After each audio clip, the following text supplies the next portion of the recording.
மகா பெரியவா. உண்மையில வாழ்க்கை தரங்கிறது வெளி வஸ்துக்களை பெருக்கிக்கிறதுல இல்லை. தரமான வாழ்க்கைங்கிறது மன நிறைவோடு வாடுறது தான். தேவைகள் அதிகமாக்கிண்டு அதுக்காக ஆளா பறக்கிறதுனால ஒருத்தருக்கும் நிறைவு கிடைக்காது. எல்லாரும் இவ்வளோ எடுத்து சொன்னதுக்கு அப்புறம் நீ ஒரு சாதகமான முடிவை தான் எடுப்பேன்னு நான் திடமா நம்பினேம்மா. கரெக்ட். ஆனா மனசு மாதிரி நான் அந்த முடிவு எடுக்கல. இப்போ எத்தனை குடும்பத்துல கொள்ளு தாத்தா இருக்கா? ஆத்துல பெரியவான்னு இருப்பா. ஆனா குழந்தைகள்லேருந்து மற்றவா பரியந்தம் அவ வயசை புரிஞ்சுண்டு அனுசரிச்சு மரியாதையோடு நடத்தலான்றது ஒரு பெரிய கேள்விக்குறிதான்.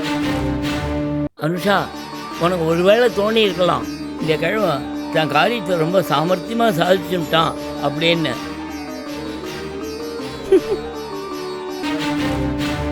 ஒவ்வொருத்தரும் இப்படி தேவைகளை குறைச்சுண்டு மனசால நிறைஞ்சு சுபிக்ஷமாக இருக்க சந்திரமௌலீஸ்வரர் அனுகிரகம் பண்ணட்டும். நாராயண நாராயண நாராயண. மகா பெரியவா.